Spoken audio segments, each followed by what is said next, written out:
Hi everyone, जय हिंद, जय भारत, जय माता दी। आज का वीडियो एक अलग लर्निंग एक्सपीरियंस लेकर आएगा क्योंकि आज के दिन मुझे इंजन रूम से निकाल दिया गया था। इस वीडियो के दौरान मैं आपको बताऊंगा मेरे साथ क्या हुआ और इसमें एक लर्निंग लेसन भी है। तो मैं आपको थोड़ा बता दूँ, मेरे फर्स्ट शिफ्ट की बात है। वहाँ पर जो इलेक्ट्रिकल ऑफिसर थे वो थोड़े एजेड थे, तो वो मुझे हमेशा अपने साथ रखते थे काम करवाने के लिए। अच्छी बात ये थी कि उन्हें एक असिस्टेंट मिल गया था, वरना उन्हें काफ़ी सारे काम खुद करने पड़ते। और मेरे लिए अच्छी बात ये थी कि मुझे हाथ से काम करने का मौका मिल जाता था, सीखने का मौका मिल जाता था। And I was very happy that way. वैसे भी पुताई करने से अच्छा, पेंटिंग करने से अच्छा, बफिंग करने से अच्छा है कि बत्ती साहब की हेल्प करा दो, कम से कम 2-4 चीज़ सीख लोगे। कभी आप बॉयलर के ऊपर पायलट बर्नर क्लीन कर लोगे या कुछ कर लोगे तो सीखने को मिलेगा। That was the deal. So होता क्या था कि एक बार क्या हुआ कि अभी जहाज हमारा पोर्ट पे पहुंचने वाला है, हमें डिस्चार्जिंग करनी है and I am selling on a crude oil tanker. तो जिन लोगों को शिप पे गए हैं वो समझते होंगे कि क्रूड ऑयल टैंकर पे इनर्ट गैस सिस्टम होता है। इनर्ट गैस सिस्टम क्या करता है, वो आईजी जनरेट करता है, जो कि हमें टैंकर्स में भरनी होती है, टैंक्स में भरनी होती है, ताकि जल्दी से डिस्चार्जिंग भी हो जाए और अदरवाइज वैसे भी इनर्ट एटमोसफेयर मेंटेन रहे ताकि जहाज़ पे कभी फायर ना हो। खैर ये सब डिटेल्स की बातें, इस पर ज़्यादा नहीं जाते हैं। तो अब इस इनर्ट गैस सिस्टम के लिए एक आईजी ब्लोअर लगा था, आईजी फैन लगा हुआ था। इस फैन की बेरिंग की ग्रीसिंग करने का टाइम आ रखा था। तो ऐसे ही बड़ा साहब ने बोला कि चलो यार ग्रीसिंग करनी है, बत्ती साहब ने बोला चलो। बत्ती साहब तो चले गए, उन्होंने बोला प्रणीत तू भी आ जा, तुझे दिखाता हूँ कि हम आईजी फैन के बेरिंग की ग्रीसिंग कैसे करते हैं। मुझे लेके गए ग्रीसिंग करने के लिए। और बत्ती साहब अगेन, जैसे मैंने बोला, he was around 55-56 years old, उन्हें ढंग से दिखता नहीं था। तो उन्होंने मेरे हाथ में पकड़ा दिया, चल भाई तू ग्रीसिंग कर। तो इस ग्रीसिंग में क्या था कि ये आईजी फैन है, इसके अंदर 2 बेयरिंग लगे हुए हैं। तो एक बेयरिंग की ग्रीसिंग करनी थी बड़ा साहब कर रहे थे, और दूसरी बेयरिंग की ग्रीसिंग करनी थी बत्ती साहब ने, बट उन्होंने मुझे बोल दिया। तो इसमें क्या होता है, जब आपको बेयरिंग की ग्रीसिंग करनी होती है, पहले आपको ग्रीसिंग जो पुरानी होती है साफ करना होता है, फिर नई बेयरिंग की ग्रीस भरनी होती है। तो जब एक कपड़ा लेके, ऐसे कपड़ा लिया, उस कपड़े को अंदर डाल के स्क्रू ड्राइवर से अंदर डालना था और वो जो पुरानी ग्रीस है उसे बाहर निकालना था। तो जितनी मेरी समझ, तो जो बड़ा साहब थे वो कपड़ा पकड़ा हुआ ऐसे करके डाल रहे हैं और यूं करके ग्रीस बाहर निकाल रहे हैं। अब I have always had this sense of very strong over confidence. पता नहीं कहाँ से लाया मैं यार, ये काम आता नहीं है, वक्त खराब है, लेकिन फिर भी अपनी बुद्धि चलाएंगे। Sometimes the right persons are those who follow the right instructions till the time they are confident of what they are doing. And unfortunately ना तो मेरे पास नॉलेज थी और ओवर कॉन्फिडेंस बड़ा था कि अभी भी मुझे लगता था कि मैं कुछ ना कुछ सही कर दूंगा। तो जब मैंने देखा कि बड़ा साहब कपड़ा पकड़ के अंदर डाल रहे हैं और निकाल रहे हैं, ग्रीस निकाल रहे हैं, मुझे लगा अरे ये क्या, मन में मैंने बोला ये क्या है यार।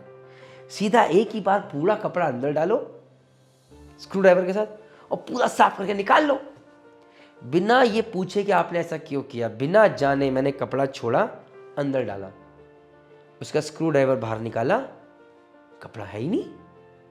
बड़ा साहब ने, हमें कपड़ा कहाँ गया? मैं ऐसे करके, सर कपड़ा तो अंदर चला गया। अरे यूएस 2-4 माँ बहन की गालियां निकाली, मुझे पकड़ा और धक्के देते हुए साला एटम बम आ गया है जहाज पे, बर्बाद कर देगा जहाज को, मुझे इंजन रूम से बाहर निकाल दिया। मुझे नहीं पता, आई बी वेरी ऑनेस्ट, कि वो कपड़ा कैसे निकला, क्या हुआ क्या नहीं हुआ, कभी पूछने की हिम्मत भी नहीं हुई। मैं चुपचाप गया और अपने कैबिन में चला गया। खूब रोना आया, खूब रोया। ये इंसिडेंट था कुछ सुबह 10:30 बजे का। 12 बजे लंच का टाइम था, मैं नीचे नहीं गया। नरेश ढाका जो मेरे साथ जूनियर ऑफिसर था, मैंने उसे बोला यार ये कांड हो गया। जब 12 बजे उसको मैंने फ़ोन किया अपने कैबिन में, मैंने बोला कुछ खाने को है तो दे दो, क्योंकि मैं नीचे नहीं आ सकता खाना खाने के लिए। तो उसने मुझे खूब सारे प्रिंगल्स वगैरह के चिप्स दे दिए, अपने कैबिन में खाया और चुपचाप लेटा रहा, सो गया, जो भी किया, नीचे नहीं आया। शाम को 6 बजे डिनर का टाइम हुआ, मैंने तब भी हिम्मत नहीं थी नीचे आने की, मैं नीचे नहीं आ रहा था। लेकिन जो मेरे 3 साम थे, मिलिंद, सोम कुमार सर, उन्होंने बोला नीचे आओ खाना खाओ। मैंने बोला सॉरी सर मैं नहीं नीचे आओ खाना खाओ। तो वो जो मेरा रास्ता था अपने कैबिन से लेकर, क्योंकि मैं उनको बहुत मानता था, मैं उनकी बात टाल नहीं सकता था, अपने कैबिन से लेकर वो जो गैली तक जाने का, मतलब crew mess, officers mess room तक जाने का जो वॉक था, वो that was a walk of shame.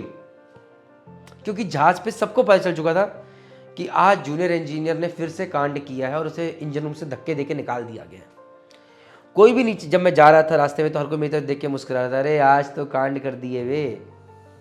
और अगर वो स्मग भी करे, स्मेल भी करे, मुझे लगता था मेरा ही मजाक उड़ा रहे हैं। जब मैं खाना खाने पहुंचा, मैं बैठा हुआ था, तो बाकी सीनियर ऑफिसर्स, इंजीनियर्स भी बैठे थे, सब लोग मेरी तरफ देख रहे हैं घूर घूर के। मुझे समझ नहीं आया यार मैं खाना खाऊं, क्या करूं क्या नहीं करूं। But I respected my third engineer, 3 साहब, तो मैंने खाना ज़रूर खाया। बट बड़ा ही एम्बेरसमेंट वाला था। अगले दिन मुझे लगा कि बुलाएंगे, मुझे किसी ने इंजन रूम में नहीं बुलाया। सोचा खुद से जाऊं, बट टेंशन थी, जाऊंगा तो और पता नहीं क्या करेंगे।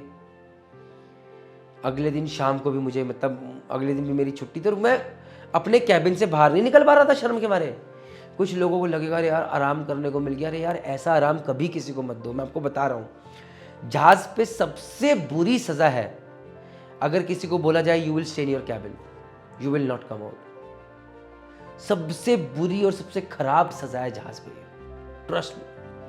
ना मेरे पास उस टाइम लैपटॉप था, ना कुछ था, बस कैबिन में पड़े रहो, ब्लैंक, छत की तरफ देखते रहो, सोचते रहो यार क्या होगा, मैं क्या करूँगा।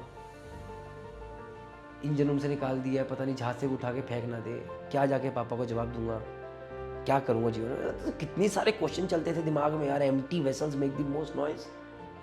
खैर एक दिन और बीता एम्बेरसमेंट का। उस टाइम पे मैं नरेश ढाका का बहुत साथ था।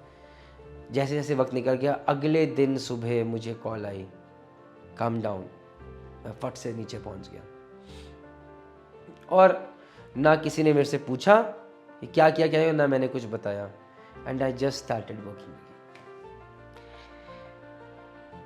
All I can say is, इस सब चीज़ों में मैंने 2 चीज़ें जो जानी वो जाना कि please follow the instructions on board ship, don't try to act smart and don't become a living atom bomb on board ship because of your over smartness, because nobody likes that. अब जब मैं chief air बना हूँ, मैं इसको बहुत अच्छे से रियलाइज़ करता हूँ कि मैं कितने बड़े ब्लंडर्स कर रहा था।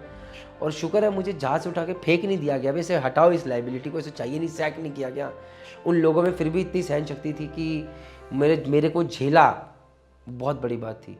सो don't make those mistakes and be hard working, work hard, last but not the least, stay focused. जय माता।